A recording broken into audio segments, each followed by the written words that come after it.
മലയാറ്റൂര് 19 വയസ്സുള്ള പെൺകുട്ടിയെ അവളുടെ കാമുകൻ തലക്കടിച്ചു കൊന്നതുമായി ബന്ധപ്പെട്ട വാർത്തകൾ മെയിൻ സ്ട്രീം ചാനലുകൾ ഇന്നലെ രാത്രി തൊട്ട് ആഘോഷിക്കുന്നുണ്ട്. സത്യം പറഞ്ഞാൽ പെൺകുട്ടിയുടെ മാനം ചില ചാനലുകൾ വിൽക്കുന്നത് പോലെയാണ് എനിക്ക് തോന്നിയത്. ചില കാര്യങ്ങൾ അവർ പറയുന്നത് കേട്ടപ്പോൾ ആ പെൺകുട്ടിയുടെ കാമുകൻ അവളുടെ തലക്കടിച്ച് കൊല്ലാൻ കാരണം അവൾ പഠിച്ചിരുന്ന സ്ഥലത്ത് വേറെ ഏതൊരു പയ്യനുമായിട്ടുള്ള ബന്ധം കാരണമാണെന്ന് പറയുന്നു. ചിലവർ പറയുന്നത് കേട്ടു അതുമാത്രമല്ല അവൾക്ക് നാട്ടിലും വേറെ ആരോഗ്യമായിട്ടുള്ള ബന്ധം, അതൊക്കെ ഈ പയ്യൻ അറിഞ്ഞതുകൊണ്ടാണ് അവളെ കൊന്നത് എന്ന് പറയുന്നതും കേട്ടു. സത്യം പറഞ്ഞു കഴിഞ്ഞാൽ ആ പെങ്കൊച്ചിൻ്റെ മാനം വിൽക്കുകയല്ലേ ഇവിടെ ചെയ്യുന്നത്. മരിച്ചുപോയ ആ പെങ്കൊച്ചിൻ്റെ അവൾക്ക് ഏതോ ഒരു റിലേഷൻഷിപ്പ് ഉണ്ടായി, അല്ലെങ്കിൽ അങ്ങനൊരു സംശയം ഈ പയ്യൻ ഉള്ളത് കൊണ്ട് കൊന്നു എന്നങ്ങ് പറഞ്ഞാൽ പോരെ. അതിനു പകരം അവിടെ ഉണ്ടായിരുന്നു, നാട്ടിലുണ്ടായിരുന്നു. എന്താടേ ഇത്? അല്ല, അതൊക്കെ ഇപ്പം പറഞ്ഞിട്ട് അല്ലെങ്കിൽ ജനങ്ങളെ അറിയിച്ചിട്ട് എന്തിനാ ആ പെൺകുട്ടിയെയും അവളുടെ വീട്ടുകാരെയും മറ്റേ ഇല്ലാതാക്കുന്ന പരിപാടിയല്ലേ ഇവിടെ ചെയ്തുകൊണ്ടിരിക്കുന്നത്. നമുക്ക് വിശദമായിട്ട് കുറച്ച് കാര്യങ്ങൾ ഈ ഒരു വിഷയവുമായി ബന്ധപ്പെട്ട് സംസാരിക്കാൻ പ്രിയപ്പെട്ടവരെ. അപ്പോൾ എല്ലാവർക്കും പുതിയൊരു വീഡിയോയിലേക്ക് അങ്ങോട്ട് സ്വാഗതം. ചാനൽ ആദ്യമായിട്ട് കാണുന്ന ആരെങ്കിലുമൊക്കെ ഉണ്ടെങ്കിൽ ഒന്ന് ചാനൽ സബ്സ്ക്രൈബ് ചെയ്യുക, വീഡിയോയ്ക്ക് ഒരു ലൈക്കൊക്കെ തരാൻ ശ്രമിക്കുക. കൂടാതെ നമ്മുടെ കമൻറ്റ് ബോക്സിൻ്റെ അവിടെ ഹൈപ്പ് വീഡിയോ എന്ന് പറയുന്ന ഒരു സാധനം കാണും, അതിലൊന്ന് ക്ലിക്ക് ചെയ്യുക. യൂട്യൂബ് എന്തോ ഒരു പണി തന്നിട്ടുണ്ട്, ചാനൽ കുറച്ച് ഡൗൺ ആണ്. നിങ്ങളുടെ സപ്പോർട്ട് ഉണ്ടെങ്കിൽ മാത്രമേ നമുക്ക് മുമ്പോട്ട് പോകാൻ പറ്റുള്ളൂ. ഇനി നമുക്ക് വിഷയത്തിലേക്ക് വരാം.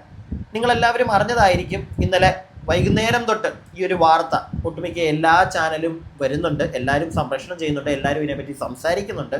അപ്പോൾ എന്താണെങ്കിലും പ്രതിയെ പോലീസ് കസ്റ്റഡിയിലെടുത്തു. ഓൾറെഡി ഒരു പ്രാവശ്യം ആ പയ്യനെ പോലീസുകാർ പിടിച്ച് ചോദ്യം ചെയ്ത് വിട്ടയച്ചതാണ്. പക്ഷേ അതിന് ശേഷം വീണ്ടും വിളിച്ചു. തെളിവുകൾ കിട്ടിയപ്പോഴത്തേക്ക് മനസ്സിലായി അവൻ കൊന്നതാണെന്ന് വിളിച്ച് അവനെ പിടിച്ച് പാകത്തിട്ടിട്ടുണ്ട്. എന്തായിരിക്കും ഈ 21 വയസ്സുള്ള പയ്യന് കൊടുക്കാൻ പോകുന്ന ശിക്ഷ? വേണ്ട, നമ്മൾ അതിനെപ്പറ്റിയൊന്നും ഇവിടെ സംസാരിക്കാൻ നിൽക്കുന്നില്ല. മറിച്ച് നമുക്ക് ഈ വിഷയവുമായി ബന്ധപ്പെട്ട് ഒരു മെയിൻ സ്ട്രീം ചാനലിൽ വന്ന ഒരു വാർത്ത കാണാം. ഈ ഒരു ചാനൽ അത്യാവശ്യം ഡീസൻ്റ് ആയിട്ടാണ് ഈ ഒരു വാർത്തയെ ഹാൻഡിൽ ചെയ്തിരിക്കുന്നത്. ചില ചാനലുകൾ ഞാൻ പറഞ്ഞല്ലോ, നിങ്ങൾ പോയി നോക്കുക, പരിശോധിക്കുക. എനിക്കെടുത്ത് കാണിച്ചു തരണമെന്നുണ്ട്, പക്ഷേ എടുത്ത് നമ്മൾ കാണിച്ചു തന്നുള്ള പ്രശ്നം എന്താണെന്ന് വെച്ച് കഴിഞ്ഞാൽ ചില ചാനലുകൾക്കൊരു ചൊറിച്ചിലുണ്ട്. ഇവന്മാരുടെ എന്തെങ്കിലും തെറ്റ് നമ്മൾ ചൂണ്ടിക്കാണിച്ചു കഴിഞ്ഞാൽ, വീഡിയോ ക്ലിപ്പ് എടുത്ത് വെച്ച് ചൂണ്ടിക്കാണിച്ചു കഴിഞ്ഞാൽ ഉടനെ ഈ തെണ്ടികൾ നമുക്ക് സ്ട്രൈക്ക് അടിച്ച് തരും ഇവിടെ. അതുകൊണ്ട് മാത്രം കൂടുതലായിട്ടുള്ള സാധനങ്ങൾ ഞാൻ കുത്തിക്കേറി കാണിക്കുന്നില്ല. നിങ്ങൾ ഈ വിഷയവുമായി ബന്ധപ്പെട്ട് മെയിൻ സ്ട്രീം ചാനലിൽ വന്ന വാർത്ത പറ്റുമെങ്കിൽ ഒന്ന് പരിശോധിക്കുക. അപ്പം ഞാൻ പറയുന്നത് സത്യമാണെന്ന് നിങ്ങൾക്ക് കത്തും. പക്ഷേ ഈ വീഡിയോയിൽ തന്നെ പറയപ്പെടുന്ന കുറച്ച് കാര്യങ്ങളുണ്ട്. പോലീസുകാരൊക്കെ ഈ ഒരു കേസിൽ എന്താ ചെയ്തത് എനിക്ക് അറിയാൻ പാടില്ലാണ്ട് ചോദിക്കുക. ശനിയാഴ്ച ആ പെൺകുട്ടിയെ കാണാനില്ല എന്ന് പറഞ്ഞ് വീട്ടുകാർ കേസ് കൊടുത്തതാണ്. ഞായറാഴ്ച വൈകിട്ടാണ് ആ പെൺകുട്ടി, ഞായറാഴ്ചയല്ല തിങ്കളാഴ്ച വെളുപ്പിന് 1 മണിക്കാണ് അവൾ മരിക്കുന്നത്. ഏകദേശം 10-16 മണിക്കൂർ കിട്ടി. എന്നിട്ടും അവളെ കണ്ടുപിടിക്കാൻ പോലീസുകാർക്ക് പറ്റിയില്ല. എന്താണെങ്കിലും ഈ വാർത്ത നിങ്ങളൊന്ന് കേൾക്കൂ, പ്രധാനപ്പെട്ട കുറച്ച് കാര്യങ്ങൾ നിങ്ങൾ കേൾക്കൂ, എന്നിട്ട് നമുക്ക് ബാക്കി കാര്യങ്ങൾ സംസാരിക്കാം. 19 വയസ്സുകാരി ചിത്രപ്രിയ ആൺ സുഹൃത്ത് തലയ്ക്കടിച്ച് കൊന്നതാണെന്ന് പോലീസ്. സുഹൃത്ത് അലനെ പോലീസ് കസ്റ്റഡിയിലെടുത്തു. ഇന്ന് ചിത്രപ്രിയയുടെ പോസ്റ്റ്മോർട്ടം റിപ്പോർട്ട് കിട്ടിയ ശേഷം പ്രതിയുടെ അറസ്റ്റ് രേഖപ്പെടുത്തും. ബംഗളൂരുവിൽ പഠിക്കുന്ന പെൺകുട്ടിക്ക് അവിടെ മറ്റൊരാൺ സുഹൃത്തുള്ളതായി സംശയിച്ചായിരുന്നു കൊലപാതകമെന്നാണ് പോലീസ് പറയുന്നത്. പെൺകുട്ടി സുഹൃത്തുമായി ബൈക്കിൽ പോകുന്നതിന്റെ CCTV ദൃശ്യങ്ങളും പോലീസിന് കിട്ടിയിട്ടുണ്ട്. കൂടുതൽ വിവരങ്ങളുമായി കൊച്ചിയിൽ നിന്ന് ജെവിൻ ടുട്ടു ആണ് ചേരുന്നത്. ജെവിൻ, 2 ദിവസമായി കാണാതാകുന്ന 19-കാരിയായ ഒരു പെൺകുട്ടി, പിന്നീട് കിട്ടുന്നത് മൃതദേഹമാണ്. സുഹൃത്തിനെ ചോദ്യം ചെയ്തതിൽ നിന്നാണ് ക്രൂരമായ ഒരു കൊലപാതകത്തിന്റെ ചുരുളഴിയുന്നത്. എന്താണ് വിവരങ്ങൾ ടുട്ടു? നിമി, നിലവിൽ ആ സുഹൃത്ത് ഇപ്പോൾ ഞാൻ നിൽക്കുന്ന കാലടി പോലീസ് സ്റ്റേഷനിലുണ്ട്. സുഹൃത്തായ അലനാണ്. അലനെ ഒരു തവണ പോലീസ് ചോദ്യം ചെയ്ത് വിട്ടയച്ചതായിരുന്നു. വീണ്ടും പോലീസ് ആ CCTV ദൃശ്യം കിട്ടുകയും ഒപ്പം ഈ പെൺകുട്ടിയുടെ മൃതദേഹം ആ ഭാഗത്ത് നിന്ന് കിട്ടുകയും ചെയ്തതോടുകൂടിയാണ് ആ അലനെ വീണ്ടും വിളിപ്പിച്ച് ചോദ്യം ചെയ്തത്. ഇന്നലെ രാത്രി ഇന്ന് പുലർച്ചെ നടന്ന ചോദ്യം ചെയ്യലിൽ അലൻ കുറ്റം സമ്മതിച്ചുവെന്നാണ് പോലീസ് പറയുന്നത്. ഈ പെൺകുട്ടി നേരത്തെ അലന്റെ പരിചയക്കാരിയായിരുന്നു. അലന്റെ വീടും ഈ പെൺകുട്ടിയുടെ വീടുമൊക്കെ അടുത്തടുത്താണ്. ഇപ്പോൾ കൊലപാതകം നടന്ന സ്ഥലത്ത് നിന്ന് ഏകദേശം ഒരു 2 കിലോമീറ്റർ അകലെയാണ് പെൺകുട്ടി താമസിക്കുന്നത്. ആ പരിസരത്ത് തന്നെയാണ് അലന്റെ വീടും. ഈ കുട്ടി ബംഗളൂരുവിൽ ഏവിയേഷൻ സ്റ്റുഡന്റായി പഠിക്കുകയാണ്. അവിടെ പഠിക്കുന്നതിനിടയിൽ നാട്ടിൽ വന്നപ്പോഴൊക്കെ പലപ്പോഴും ഫോണിൽ വിളിച്ചാൽ ഈ സമയത്ത് അലന് കിട്ടുന്നുണ്ടായിരുന്നില്ല. അങ്ങനെ ഒരു തവണ ഇപ്പോൾ ഈ ഇടയ്ക്ക് നാട്ടിൽ വന്നപ്പോഴും ഫോണിൽ സംസാരിച്ചു, ഇരുവരും തമ്മിൽ തർക്കമുണ്ടായി. ഏറ്റവും ഒടുവിൽ കഴിഞ്ഞ ദിവസം വന്നപ്പോഴാണ് കുട്ടിയുടെ ഫോണിൽ മറ്റ് ഒരു ആൺ സുഹൃത്തിന്റെ കൂടെ ഫോട്ടോയൊക്കെ കാണുകയും ഒപ്പം ഇവിടെയും ചില ആളുകളുമായിട്ട് ഈ കുട്ടിക്ക് ബന്ധമുണ്ട് എന്നൊക്കെ അലൻ സംശയിക്കുകയും ചെയ്തത്. അങ്ങനെ കഴിഞ്ഞ ദിവസം രാത്രിയിൽ സുഹൃത്തുക്കൾക്കൊപ്പം, അതായത് വീട്ടിൽ നിന്ന് ഈ കുട്ടിയെ വിളിച്ച് കൊണ്ടുപോവുകയായിരുന്നു.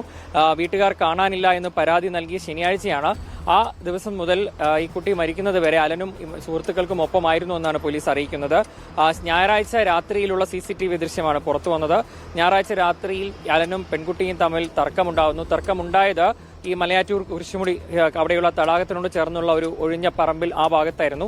ആ സമയത്ത് മദ്യലഹരിയിലായിരുന്നു അലൻ. ആ സമയത്ത് ഈ പെൺകുട്ടിയെ കല്ലുകൊണ്ട് അവിടെ ഉണ്ടായിരുന്ന ഒരു കല്ലെടുത്ത് തലയ്ക്കടിക്കുകയായിരുന്നു എന്നതാണ്. അവിടെ ഒരു പിടിവലിയും ഉപദ്രവവും ഒക്കെ ഉണ്ടായിട്ടുണ്ട്. ആ പിടിവലി ഓക്കെ, നമുക്ക് ബാക്കി കേൾക്കാം. അപ്പോൾ ചേട്ടൻ പറയുന്നത് കേട്ടല്ലോ. ഈ പെൺകുട്ടിക്ക് നാട്ടിലും വേറെ ആൾക്കാരുമായി ബന്ധമുണ്ടായിരുന്നു എന്ന് അവന് സംശയമുണ്ടായിരുന്നു, അങ്ങനെയൊക്കെ പറയേണ്ട കാര്യമുണ്ടോ? അവനൊരു സംശയരോഗിയായിരുന്നു, അങ്ങനെ അങ്ങ് പറഞ്ഞാൽ മതി. മനസ്സിലായില്ലേ? അല്ലെങ്കിൽ ആ പെൺകുട്ടി പഠിച്ചുകൊണ്ടിരുന്ന സ്ഥലത്തുമൊക്കെ അവർക്ക് വേറെ എന്തൊക്കെയോ റിലേഷൻ ഉണ്ടെന്നൊക്കെയാണ് ഈ മണ്ടൻ വിശ്വസിക്കുന്നത്. അല്ലെങ്കിൽ ഇവൻ അങ്ങനെയാണ് ചിന്തിച്ചുകൊണ്ടിരിക്കുന്നത്, ഒരു സംശയരോഗിയാണ് അവൻ. അങ്ങനെ പറഞ്ഞങ്ങ് തീർക്കാം. അല്ലാതെ അവർക്ക് അവിടെയും ഒരു ഇതുണ്ടായിരുന്നു എന്ന് ഇവൻ വിശ്വസിക്കുന്നു, കൂടാതെ നാട്ടിലും. അങ്ങനെയൊക്കെ പറയുമ്പോൾ ആ പെൺകുട്ടിയെ എങ്ങനെയാണ്, അവളുടെ ക്യാരക്ടറിനെ എങ്ങനെയാണ് സമൂഹത്തിലേക്ക് ഇട്ടുകൊടുക്കാൻ നിങ്ങൾ ഉദ്ദേശിക്കുന്നത്? എനിക്ക് മനസ്സിലാവുന്നില്ല. ആയിക്കോട്ടെ, നമുക്കറിയത്തില്ല, ചിലപ്പോൾ ഇനി ആ പെൺകുട്ടിക്ക് എന്തെങ്കിലും നമുക്കൊന്നും അറിയത്തില്ല. ഞാൻ അതിനെപ്പറ്റി ഒന്നും പറയുന്നില്ല, നമുക്കറിയത്തില്ല. അറ്റ്ലീസ്റ്റ് ആ പെൺകുട്ടി മരിച്ചുപോയി. ഇനി നമ്മൾ അതിൻ്റെ ക്യാരക്ടറൊന്നും വലിച്ചു കീറി, അത് ശരിയല്ല. എൻ്റെ ഒരു അഭിപ്രായമായി പറയുന്നത്. ചിലപ്പോൾ നിങ്ങൾക്ക് ഇഷ്ടപ്പെടണമെന്നില്ല, അതിൻ്റെ ആവശ്യമില്ല. ഇനി അത് കുത്തിക്കീറി നോക്കേണ്ട കാര്യമില്ല. എന്തൊക്കെയാണെങ്കിലും ഇനിയിപ്പം എന്തും ആയിക്കോട്ടെ, പക്ഷേ അറ്റ്ലീസ്റ്റ് അവൻ കൊന്നതാണ് ആ പെൺകൊച്ചിനെ. അപ്പം ആ ഒരു വിഷയം സംസാരിക്കുമ്പോൾ അവൻ ഇങ്ങനെ കുറേ സംശയങ്ങൾ ഉണ്ടായിരുന്നു എന്ന് പറഞ്ഞ് വിടുന്നതിന് പകരം അവിടെയും ഇവിടെയും ഒക്കെ ഉണ്ടായിരുന്നു എന്ന് സംശയം. എന്തോ എനിക്ക് അതിനോട് യോജിക്കാൻ പറ്റുന്നില്ല. സീരിയസ്ലി എനിക്ക് അതിനോട് യോജിക്കാൻ പറ്റുന്നില്ല. പിന്നെ വേറൊരു കാര്യം, ശനിയാഴ്ച ഈ പെൺകുട്ടിയെ ഇവൻ വീട്ടിൽ നിന്ന് കൊണ്ടുപോവാണ്. അപ്പോൾ വീട്ടുകാർക്കും ഇവനുമായിട്ടുള്ള റിലേഷൻ ഈ പെൺകുട്ടിക്ക് ഉള്ളത് ചിലപ്പോൾ അറിയാമായിരിക്കും. അപ്പോൾ പോലീസുകാരെടുക്കെ ലൈക്ക് സ്റ്റേഷനിലോ എന്തോ പോയിട്ട് ഇവർ ശനിയാഴ്ച തന്നെ കംപ്ലൈൻറ്റ് കൊടുത്തു. മനസ്സിലായില്ലേ? ഞായറാഴ്ച വരെ ഇവനും ഇവൻ്റെ കൂട്ടുകാരുമായിട്ട് ഉണ്ടായിരുന്നു. ഏകദേശം 10-16 മണിക്കൂറിന് മേളിൽ ഉണ്ടായിരുന്നല്ലോ. കേസ് കൊടുത്തതിന് ശേഷം അറ്റ്ലീസ്റ്റ് ഒരു 10 മണിക്കൂറിന് ശേഷമെങ്കിലും ആയിരിക്കുമല്ലോ ഇവർ ഈ തിങ്കളാഴ്ച വെളുപ്പിനെ, ഞായറാഴ്ച രാത്രിയല്ല, തിങ്കളാഴ്ച വെളുപ്പിനെ തന്നെ പറയണം, 1 മണി സമയത്ത് ഇവൻ തീർക്കുന്നത് ആ കൊച്ചിനെ. അത്രയും നേരം കേസ് കൊടുത്തതിന് ശേഷം ഇത്രയും നേരം അവൻ ആ പെങ്കൊച്ചിൻ്റെ കൂടെ ജീവനോടുണ്ടായിരുന്നു, അല്ലെങ്കിൽ ആ പെങ്കൊച്ച് അവൻ്റെ കൂടെ ജീവനോടുണ്ടായിരുന്നു. പോലീസുകാർക്ക് പോയി പിടിച്ചോണ്ട് വരാൻ വയ്യായിരുന്നു, അല്ലെങ്കിൽ പോയി കണ്ടെത്താൻ മേലായിരുന്നു ആ പെങ്കൊച്ചിനെ? കേസ് കൊടുത്തില്ലേ? പെങ്കൊച്ചിനെ കാണുന്നില്ല എന്ന് പറഞ്ഞ് വീട്ടുകാർ കേസ് കൊടുത്തതല്ലേ? അവൻ്റെ നമ്പർ ഇപ്പം ആ പെങ്കൊച്ച് പോയി, ജീവനില്ല. എല്ലാം കഴിഞ്ഞപ്പോഴത്തേക്ക് ആ പെങ്കൊച്ചിൻ്റെ, അല്ലെങ്കിൽ അവനെ വിളിച്ച് പോലീസ് സ്റ്റേഷനിൽ വിളിച്ച് ചോദ്യം ചെയ്തു, വിട്ടു. പിന്നെ പെങ്കൊച്ചിൻ്റെ ബോഡി കിട്ടിയപ്പോൾ അവനെ പോയി പൊക്കിയെടുത്തല്ലോ. ഞായറാഴ്ചയോ അല്ലെങ്കിൽ ശനിയാഴ്ച കേസ് കിട്ടി, ഒരു പെങ്കൊച്ചല്ലേ, അതിൻ്റെ പേരിൽ തന്ന കേസല്ലേ. ഒന്ന് അന്വേഷിക്കാമായിരുന്നെങ്കിൽ ചിലപ്പോൾ അതിനെ ജീവനോടെ കിട്ടത്തില്ലായിരുന്നു, അതിൻ്റെ അച്ഛനും അമ്മയ്ക്കും ഒക്കെ. ഞാൻ ചോദിച്ചതിനകത്ത് തെറ്റുണ്ടോ? നിങ്ങൾ പറ, പ്രിയപ്പെട്ടവരെ, നിങ്ങൾ പറ, താഴെ കമൻറ്റ് ബോക്സിൽ പറയണം. കേസ് കൊടുത്ത അന്ന് തന്നെ ഒന്ന് തിരക്കാമായിരുന്നു. അറ്റ്ലീസ്റ്റ് ആ പെങ്കൊച്ചിൻ്റെ ഫോൺ ടവർ ലൊക്കേഷൻ നോക്കിയാൽ മതി. ഓക്കെ, ഇവിടെ അവിടെ ഉണ്ട്, പോയി പിടിച്ചോണ്ട് വന്നാൽ മതിയായിരുന്നു. അല്ലെങ്കിൽ മതിയായിരുന്നല്ലോ. ആ പെങ്കൊച്ച് ജീവനോട് അവളുടെ ഇരിക്കത്തില്ലായിരുന്നോ? ഇതെല്ലാം കഴിഞ്ഞ് മൂട്ടിലെ പൊടിയും തട്ടി ഞായറാഴ്ചത്തെ അവധിയൊക്കെ കഴിഞ്ഞ് തിങ്കളാഴ്ചയൊക്കെ ആയിട്ട് ഇറങ്ങി ചെന്നപ്പോഴത്തേക്ക് കൊച്ചു പോയപ്പോൾ ആർക്ക് പോയി? ആ കൊച്ചിനും അതിൻ്റെ വീട്ടുകാർക്കും പോയി. അല്ല, പോലീസുകാർ, ജനമൈത്രി പോലീസൊക്കെ എന്തേ? അല്ല, ഇതിനകത്ത് ഇനി നിങ്ങളുടെ സൈഡിൽ ഒരു തെറ്റുമില്ല എന്നാണ് നിങ്ങൾ പറയാൻ പോകുന്നത്? ഞാൻ പറയും ഈ വാർത്തയിൽ നിന്ന് അറിയുന്നത് വെച്ച് നമ്മൾ കുറ്റം പറയും. മനസ്സിലായില്ലേ? ഈ വാർത്തയിൽ പറയുന്നത് ശരിയാണെങ്കിൽ, അവർ ശനിയാഴ്ച പരാതി കൊടുത്തിട്ടുണ്ടെങ്കിൽ അന്വേഷിക്കാമായിരുന്നു. ഒരു 1-2 മണിക്കൂറത്തെ പണിയല്ലേ ഉണ്ടാവത്തുള്ളൂ. അവളുടെ ലൊക്കേഷൻ എവിടെയാണെന്ന് നോക്കിയാൽ മതി, നേരെ പോയി അവളെ തൂക്കിക്കൊണ്ട് വരാമായിരുന്നല്ലോ. അതൊന്നും ചെയ്തില്ല. ഇല്ലെങ്കിൽ അതിനെപ്പറ്റി നമുക്കൊന്നും അറിയത്തില്ല. അതിനെപ്പറ്റി ഒന്ന് അറിയണം എന്നൊരാഗ്രഹം എനിക്കുണ്ട്. മനസ്സിലായില്ലേ? എന്തെങ്കിലും ചെയ്തിട്ടുണ്ടെങ്കിൽ പോലീസുകാരുടെ ഭാഗത്തുനിന്ന് ശനിയാഴ്ച തന്നെ എന്തെങ്കിലും ചെയ്തായിരുന്നെങ്കിൽ ഉറപ്പായിട്ട് ഞായറാഴ്ച പെങ്കൊച്ച് വീട്ടിൽ ഇല്ലായിരുന്നോ? അറ്റ്ലീസ്റ്റ് തിങ്കളാഴ്ച ഇരിക്കത്തില്ലായിരുന്നോ? നേരത്തെ പോലീസുകാർ ഞായറാഴ്ച അല്ലെങ്കിൽ ശനിയാഴ്ച ചിലപ്പോൾ പോയി അവളെ കണ്ടുപിടിച്ച് വീട്ടിലോട്ടം കൊണ്ടുവരായിരുന്നു. എന്തുകൊണ്ട് അതൊന്നും ചെയ്തില്ല? അങ്ങനെ ചെയ്തായിരുന്നെങ്കിൽ ആ പെങ്കൊച്ച് മേപ്പോട്ടങ്ങ് പോകത്തില്ലായിരുന്നു. ഇത് എൻ്റെ ഒരു പെർസ്പെക്റ്റീവാണ്. മനസ്സിലായില്ലേ? നമുക്കിനി ബാക്കിയും കൂടെ കേൾക്കാം. ഇതിനിടെ കുട്ടിയുടെ ദേഹത്ത് പരിക്കുകളുണ്ട്, അതൊക്കെ മൃതദേഹത്തിൽ കാണാനുണ്ട് എന്നാണ് പോലീസ് പറയുന്നത്. തലയ്ക്ക് കല്ല് കൊണ്ട് അടിച്ചതിന്റെ പാട് നമ്മൾ ഇന്നലെ തന്നെ അത് പറഞ്ഞിരുന്നു. കുട്ടിയുടെ തലയുടെ പിന്നിൽ ഗുരുതരമായ പരിക്കുണ്ട്, അവിടെ കിടക്കുന്ന കല്ലിൽ രക്തക്കറയും കണ്ടിരുന്നു എന്ന് പോലീസ് സ്ഥിരീകരിക്കുന്നുണ്ട്. അങ്ങനെയാണ് അലൻ തന്നെ പറഞ്ഞത് ആ കല്ല് കൊണ്ട് കുട്ടിയുടെ തലക്കിട്ട് അടിക്കുകയായിരുന്നു. തലയുടെ പിന്നിൽ ഏറ്റ അടിയിലാണ് കുട്ടി അവിടെ വീണത് എന്നതാണ്. കുട്ടി ഞായറാഴ്ച പുലർച്ചെ തന്നെ മരിച്ചിരുന്നു എന്നതാണ് മനസ്സിലാക്കുന്നത്. ഇതൊരു ഒഴിഞ്ഞ സ്ഥലമായതുകൊണ്ട് തന്നെ ഈ കുട്ടി മൃതദേഹം അവിടെ കിടക്കുന്നത് ആരും ശ്രദ്ധയിൽ പെട്ടിരുന്നില്ല. ഇന്നലെ ഉച്ചയ്ക്ക് തെരഞ്ഞെടുപ്പ് കഴിഞ്ഞ് പോയ ചില ആളുകൾ ആ ഭാഗത്ത് ദുർഗന്ധം പരന്നതോടുകൂടിയാണ് അവിടെ പരിശോധിച്ചപ്പോൾ ഇങ്ങനെ ഒരു പെൺകുട്ടി അവിടെ മരിച്ച നിലയിൽ കണ്ടതും പിന്നെ അയൽവാസികളുമൊക്കെ അവിടെ ചേർന്ന് അവർ പോലീസിനെ വിളിച്ച് അത് ഈ കാണാതായ ചിത്രപ്രിയയാണെന്ന് സ്ഥിരീകരിക്കുകയും ചെയ്തത്. ആ സമയത്ത് ഈ ചിത്രപ്രിയയുടെ അമ്മയും വന്ന് സ്ഥിരീകരിച്ചിരുന്നു. ഈ ഇങ്ങനെ സംശയത്തിന്റെ കാര്യത്തിൽ സംശയം നിന്നതിനെ തുടർന്ന് ഉണ്ടായ ഒരു കൊലപാതകം എന്ന് തന്നെയാണ് പോലീസ് അനുമാനിക്കുന്നത്. കുട്ടിയുടെ മൃതദേഹം ഇപ്പോൾ കളമശ്ശേരി മെഡിക്കൽ കോളേജിലാണ്. ഈ CCTV ദൃശ്യങ്ങളൊക്കെ പോലീസ് ശേഖരിച്ചിരുന്നു. ഈ സുഹൃത്തായ അലനെ ഒരിക്കൽ വിളിപ്പിച്ച് ചോദ്യം ചെയ്ത് വിട്ടയക്കുകയും ചെയ്തതാണ്. പിന്നീട് ഇയാൾ തന്നെയാണ് കൃത്യം നടത്തിയതെന്ന സൂചനകളിലേക്ക് കൂടുതൽ തെളിവുകളുടെ അടിസ്ഥാനത്തിലാണ് പോലീസ് എത്തുന്നത്. ഇയാളെ വീണ്ടും വിളിപ്പിക്കുന്നതും ഈ കൊലപാതകം തെളിയുന്നതും എങ്ങനെയാണ് ടുട്ടു? നിമി, ഇന്നലെ വൈകുന്നേരം 4-4:30 സമയത്താണ് ഈ പെൺകുട്ടിയുടെ മൃതദേഹം ഈ പറഞ്ഞ സ്ഥലത്ത് നമ്മൾ കാണിച്ച ആ ഒഴിഞ്ഞ പറമ്പിൽ നാട്ടുകാർ കാണുകയും പോലീസ് എത്തുകയും ചെയ്തത്. അതിന് പിന്നാലെ പോലീസ് വീണ്ടും അന്വേഷണം തുടങ്ങിയപ്പോഴാണ് നമ്മളിപ്പോൾ കാണിക്കുന്ന CCTV ദൃശ്യങ്ങളും പോലീസിന്റെ കയ്യിൽ ലഭിച്ചത്. ആ CCTV ദൃശ്യം മലയാറ്റൂർ ജംഗ്ഷനിൽ നിന്നാണ്. മലയാറ്റൂർ ജംഗ്ഷനിൽ നിന്ന് കുരിശുമുടി തീർത്ഥാടന കേന്ദ്രത്തിലേക്ക് തിരിയുന്ന വഴിയിലുള്ള CCTV ദൃശ്യങ്ങളാണ്. ആ വഴിയിലൂടെ പോകുന്ന ദൃശ്യത്തിൽ സമയം ഞായറാഴ്ച രാത്രി ഏകദേശം 1:05 സമയത്ത് ആദ്യം ഒരു ബൈക്കിൽ ഒരാൾ പോകുന്നത് കാണാം. അതിന് പിന്നാലെ മറ്റൊരു ബൈക്കിൽ ഒരാൾക്കൊപ്പം ഈ പെൺകുട്ടിയും പിറകിൽ ഇരുന്ന് പോകുന്നതാണ് കാണുന്നത്. ഈ മരിച്ച സമയത്ത് ആ പെൺകുട്ടി ഇട്ട അതേ വസ്ത്രങ്ങൾ തന്നെയാണ് ആ CCTV ദൃശ്യത്തിലും ആ പെൺകുട്ടി ധരിച്ചിരിക്കുന്നത്. ഈ പെൺകുട്ടി ഇരുന്ന ബൈക്ക് ഓടിച്ചത് അലനായിരുന്നു. മുൻപ് പോയത് അലന്റെ സുഹൃത്തുക്കളായിരുന്നു. അപ്പോൾ ഈ അലന്റെ സുഹൃത്തുക്കളെ ആദ്യം വിളിച്ച് ചോദ്യം ചെയ്തപ്പോൾ അവർ പറഞ്ഞത് അവർ ആ വഴിയിൽ പോയി പിന്നീട് മറ്റൊരു വഴിയിലേക്ക് തിരിഞ്ഞു പോയി അലന്റെ കൂടെ പോയില്ല എന്നതാണ്. അതിനുശേഷം അലനും ഈ പെൺകുട്ടിയും അവിടെ നിന്ന് പോയി നേരെ ഈ തീർത്ഥാടന കേന്ദ്രത്തോട് ചേർന്നുള്ള നക്ഷത്ര തടാകമുണ്ട്. ആ തടാകത്തിൽ നിന്ന് വലത്ത് തിരിഞ്ഞ ഒരു വഴി കാണാം. ആ വഴിയിലേക്ക് കയറി പോവുകയായിരുന്നു. അവിടെയാണ് വിജനമായ വഴിയിൽ ചുരുക്കം വീടുകൾ മാത്രമുള്ള സ്ഥലത്ത് ഈ പറമ്പുള്ളത്. അവിടെ എത്തിയപ്പോഴേക്കും അവിടെ എത്തുമ്പോഴേക്ക് തന്നെ ഈ അലൻ മദ്യവെച്ചിരുന്നു, മദ്യലഹരിയിലായിരുന്നു. പെൺകുട്ടിക്കും മദ്യം നൽകിയിരുന്നു എന്നാണ് മനസ്സിലാക്കുന്നത്. ആ മദ്യലഹരിയിൽ ഇരുവരും തമ്മിൽ തർക്കമുണ്ടായി. ഈ ഫോണിന്റെ കാര്യത്തിൽ തർക്കമുണ്ടായി, ഫോൺ വിളിയെക്കുറിച്ച് തർക്കമുണ്ടായി. കാരണം ആ സമയത്തൊക്കെ ഈ ഇവരുടെ ആ ദിവസങ്ങളിലൊക്കെ അലൻ പലതവണ ഈ കുട്ടിയെ വിളിച്ചതിന്റെ വിവരങ്ങളൊക്കെ പോലീസിന് ഫോൺ വഴി ലഭിച്ചിട്ടുണ്ട്. ആ തർക്കത്തെ തുടർന്ന് പിന്നീടുള്ള അലന്റെ മൊഴി എന്ന് പറയുന്നത് പെൺകുട്ടിയെ അവിടെ നിന്ന് കല്ലുകൊണ്ട് തലയ്ക്കടിച്ചു എന്നതാണ്. തലയ്ക്കടിച്ച് ബോധമറ്റപ്പോൾ അലൻ അവിടെ നിന്ന് ഓടിപ്പോയി എന്നതാണ് മനസ്സിലാവുന്നത്. അങ്ങനെ രക്തം വാർന്ന് തലയ്ക്കേറ്റ ഗുരുതര പരിക്ക് കൊണ്ട് തന്നെയാണ് ഈ കുട്ടി മരിച്ചതെന്ന അനുമാനത്തിലാണ് ഇപ്പം ഇപ്പോൾ. മതിയല്ലോ, ഇനി കൂടുതലൊന്നും വേണ്ടല്ലോ. എനിക്കൊരു ഒറ്റ കാര്യമേ പറയാനുള്ളൂ. പോലീസുകാർ സൂപ്പറായിട്ടുണ്ട്. കൊച്ച് മരിച്ചതിന് ശേഷം തിങ്കളാഴ്ച രാവിലെ 1 മണിക്ക് അത് മരിച്ചതിന് ശേഷം പിന്നെ പോലീസുകാർ ആക്റ്റീവായി. അവനെ വിളിക്കുന്നു, തെളിവെടുക്കുന്നു, CCTVയിൽ അവൻ വരുന്നു, അവൻ കാര്യങ്ങളൊക്കെ പറയുന്നു, അവൻ പോകുന്നു. അതിനുശേഷം CCTV ഒക്കെ പരിശോധിക്കുമ്പോൾ ഓക്കെ, രാത്രിയിൽ 2 പേരും ഒന്നിച്ചുണ്ടായിരുന്നു, വീണ്ടും അവനെ പൊക്കുന്നു, അപ്പോഴത്തേക്ക് ആ കൊച്ചിന്റെ ബോഡി കിട്ടുന്നു, പരിപാടിയൊക്കെ കഴിഞ്ഞു, കൊള്ളാം. പക്ഷെ ഇതൊക്കെ അവർ കേസ് കൊടുത്ത അന്ന് തന്നെ, ശനിയാഴ്ച തന്നെ. വീണ്ടും എനിക്കെന്താ ചോദിക്കാനുള്ളത്, നിങ്ങളുടെ ഈ ഒരു കേസ് കിട്ടിയിട്ട് മെല്ലെ മൂട്ടിലെ പൊടിയൊക്കെ തട്ടി പോയി അന്വേഷിക്കാം എന്നുള്ളൊരു മൈൻഡ് കളഞ്ഞായിരുന്നെങ്കിൽ ജീവനോട് ആ കൊച്ച് വീട്ടിലിരുന്നേനെ. നിർത്താം, ഇനി നമുക്ക് ആ ഒരു ടോപ്പിക്ക് നിർത്താം. ഇനി വേറൊരു കാര്യം എനിക്ക് പറയാനുണ്ട്. ഈ 2K ഈ 21 വയസ്സുള്ള കുണ്ണ, അങ്ങനെ തന്നെ ഞാൻ പറയും കേട്ടോ പ്രിയപ്പെട്ടവരെ. ഇനിയും നിങ്ങൾ പറ്റുന്നവരൊക്കെ ഒന്ന് ഹെഡ്സെറ്റ് വെക്കുക, പിള്ളേരുണ്ടെങ്കിൽ ഒന്ന് മാറ്റി ഒന്ന് ഇരുത്തുക.